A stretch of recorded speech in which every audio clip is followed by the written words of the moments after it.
Hello दोस्तों, कैसे हैं आप? उम्मीद है बहुत अच्छे होंगे, बिंदास होंगे और मज़े से होंगे। और हम अनुपात समानुपात लगातार आपको करा रहे हैं। 3 क्लास करा चुके हैं और ये चौथी क्लास है।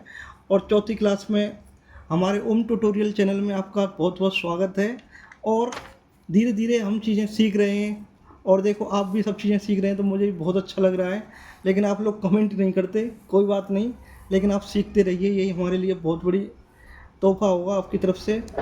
आप सीखते रहिए, समझते रहिए। और देखो, कंपटीशन बहुत ज़्यादा धीरे धीरे आ रहे हैं, अभी परीक्षाएं बहुत सारी आ रही हैं, तो उनके लिए अपनी प्रिपरेशन बनाए रखिए।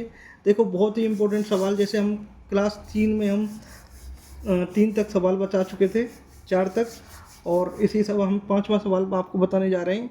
यह है कि पी अनुपात क्यू बराबर कितना दे रखा है। सॉल्यूशन पी अनुपात क्यू बराबर दे रखा है आपको 5:3। तो पी पे क्यू, तो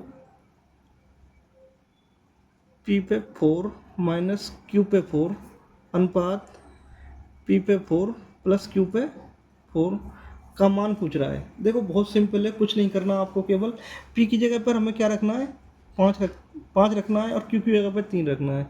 तो हम देखो क्या करेंगे, इसी तरह से हम करेंगे कि पी की पावर 4 का मतलब हो गया 5 की पावर 4, और क्यू की पावर 4 का मतलब हो गया 3 की पावर 4। ये अनुपात हो गया। इसी तरह से पी की पावर 4 का मतलब 5 की अनुपात पावर 4, और प्लस यहाँ पर क्यू का मतलब हो गया 3 की पावर 4। ठीक है दोस्तों। अब देखिए, जब हम 5 का गुणा जब 4 बार करेंगे, इसका मतलब यही तो होता है, जैसे 5 की पावर 4 है, इसका मतलब यही तो होगा कि 5 का हम 4 बार गुणा करने वाले हैं। जब 4 बार हम गुणा करेंगे, 5 25 पंजे 125 गुणा, तो ये 625 आ जाएगा। और इसी तरह से जब हम 3 का गुणा 4 बार करेंगे, तो 3 तिया 9 तिया 27 तिया 81 आ जाएगा। ठीक है दोस्तों। तो यहाँ पर लिख देंगे हम 625 माइनस 81। एक कोष्टक में तो हमारा ये आ गया अनुपात। अब देखो, इसे भी लिख देंगे हम 625 प्लस कितना, 81। मतलब एक बार जोड़ना है, एक बार घटाना है, ये तो करना है। तो देखिए, तो 625 में से 81 जब चले जाएंगे तो कितने बचेंगे। तो देखो, 5 ये 4 बचे, और यहाँ पर 12 में से 8 गए तो ये भी 4 बचेंगे, और यहाँ पर बच जाएंगे 544। ठीक है दोस्तों। अनुपात, अब इनको जोड़ेंगे, तो इस जोड़ेंगे तो देखो 5 और 1 कितने हो गए, 6, और 2 8 और 2 कितने हो गए, 10, और यहाँ पर कितने आ गए, 700। ये आ गए 544 अनुपात 706। तो हम देख रहे हैं हमारे इन 4 ऑप्शनों में से ऐसा कोई ऑप्शन नहीं है। तो हम क्या करेंगे, इसमें 2 का भाग दे देंगे। तो 2 का भाग देंगे इसमें, तो 2 का भाग देंगे तो ये आ जाएगा यहाँ पर 272 अनुपात, और ये आ जाएगा 353। जैसे हम भाग देंगे तो यहाँ पर ये अनुपात निकल कर आ जाएगा, और ये हमारा ऑप्शन नंबर है बी। ऑप्शन नंबर बी सही हो जाएगा। तो उम्मीद है दोस्तों समझ आ गया होगा, बहुत ही सिंपल सवाल था आपका। और इसी क्रम में मैं अगला क्वेश्चन आपको बताने जा रहा हूँ। ये भी बहुत ही सरल है, बहुत ही इम्पोर्टेंट है। तो ए बराबर क्या दिया हुआ है दोस्तों, देखो ए बराबर दिया है 5/4 बी। ठीक है दोस्तों। तथा और बी बराबर दिया है 2/10 सी। तो ए और बी और सी का मान पूछ रहा है, किसका मान पूछ रहा है। तो देखो, क्या इसे मैं क्या ले सकता हूँ, इसे मैं ले सकता हूँ a/b बराबर, ए का गुणा तो 4 से ही हो रखा है, तो यहाँ पर ये ए अनुपात a/b बराबर क्या हो गया, 5/4। तथा इसको भी b/c बराबर क्या ले सकता हूँ मैं, इसका 10 का गुणा तो यहाँ पर है, इसे यहाँ पर 2 लिख दिए। ठीक है। देखो, इसका गुणा इससे करेंगे तो ये 10c आ गया, इसका गुणा इससे करेंगे 2c आ गया।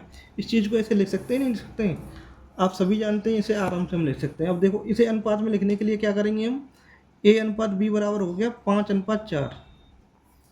इसी तरह और b अनुपात c बराबर क्या हो गया, 2:10। अब किसका मान पूछ रहा है वो, a अनुपात b अनुपात c का मान पूछ रहा है। तो a अनुपात b अनुपात c, तो a अनुपात b की वैल्यू कितनी है, 5:4। अब देखो, बी अनुपात सी की वैल्यू कितनी है, 2:10। अब ऐसे सवाल कराने के लिए मैंने बताया, जैसे खाली जगह होती है तो उन खाली जगह में इसका जो पड़ोसी है ना वो कब्जा करता है। ऐसा नहीं है कोई बाहर से कब्जा करने नहीं आएगा। तो यहाँ का इसका पड़ोसी कौन सा है, ये है। तो यहाँ पर कब्जा कौन करेगा, ये 4। और यहाँ पर इसका पड़ोसी ये है, तो यही तो कब्जा करेगा ये। अब ए अनुपात बी अनुपात सी की जो वैल्यू निकल के आएगी, 5 दूनी 10 अनुपात 4 दूनी 8 अनुपात 10 चौका 40। तो ये निकल के आया दोस्तों 5 अनुपात 8 अनुपात। लेकिन हम देख रहे हैं इस टाइप का ऑप्शन कोई नहीं है, तो हमें क्या करना है, इसमें 2 का पुनः अभी भाग देना है। तो जैसे ही हम इसमें 2 का भाग देंगे तो ये आ जाएगा आपका, जब इसमें भाग देंगे तो ये आ जाएगा 5 अनुपात 4 अनुपात 20, जैसा कि हमारा पहला ऑप्शन इसमें सही है। उम्मीद है सर थोड़ा सा स्पेस कम था लेकिन समझ आ गया होगा। ऐसे मैंने पिछली वीडियो में बताए सवाल, और बहुत ही अच्छा सवाल था, बहुत ही इम्पोर्टेंट था। और इसी क्रम में मैं एक सवाल और बता रहा हूँ उसमें। तो देखो इसमें क्या दिया हुआ है, यदि 3y बराबर a और 6a अनुपात 3b बराबर हों तो y अपॉन b का मान बताना है। जो इसका मान पूछ रहा है, y अपॉन b का मान। अब देखिए इसमें बहुत ही सिंपल सवाल है, कैसे करेंगे। हमें दे क्या रखा है, हमें दे रखा है कि 6a अनुपात 3b। तो इसे क्या लिख सकता हूँ मैं, a बट्टे b बराबर 6 बट्टे, ऐसे लिख सकता हूँ भाई। इसका गुना इससे हो गया, इसका इससे हो गया, यही तो आ गए। अब इसे काट भी देंगे तो 1 अनुपात 2 में आ गया, है ना। तो इसका मतलब a अनुपात b का जो वैल्यू निकल के आया है वो कितना निकल के आया है, 1 बट्टे 2 निकल के आया है। अब देखो a का जो मान है यहाँ पर कितना हो गया, a का मान कितना हो गया, a का मान हो गया ये, और ये हमें क्या दे रखा है 3y बराबर a, 3y बराबर a, और 3y बराबर मैं क्या ले सकता हूँ, a की जगह पर 1 लिख सकता हूँ, ठीक है। अब इसमें y की जो वैल्यू निकालेंगे वो कितनी आ जाएगी, 1 बट्टे 3। क्यों, हमने ऐसा क्यों किया है, क्योंकि देखो y अपॉन b की वैल्यू पूछ रहा है। किसकी वैल्यू पूछ रहा है, y अपॉन b की, और y की वैल्यू कितनी है 1 बट्टे 3, और b की वैल्यू कितनी है, b की वैल्यू है यहाँ से 2। कितनी वैल्यू है, 2। तो y अपॉन b की वैल्यू आ गई 1 बट्टे 6। तो हम वही चीज़ें देख रहे हैं, कितनी आ गई, 1 बट्टे 6 आ गई। तो इसमें जो 1 बट्टे 6 दिया हुआ है हमारा, तो y अपॉन b की वैल्यू है जो, वो कितनी है, या तो 1 अनुपात 6 लिख दो, यानी 1 बट्टे 6 लिख दो। तो पहला ही ऑप्शन सही है। उम्मीद है आपको समझ आ गया होगा। बहुत ही इंपॉर्टेंट सवाल हैं अनुपात समानुपात के, और धीरे धीरे हम सरल सभी सीख रहे हैं और समझ भी आ रहे होंगे, ऐसी मैं उम्मीद करता हूँ।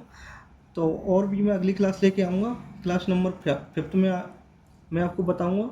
और अगर अब चीज़ें अच्छी लग रही हैं, समझ आ रही हैं, तो थोड़ा सा लाइक भी कर दिया करो, सब्सक्राइब भी कर दिया करो। धन्यवाद।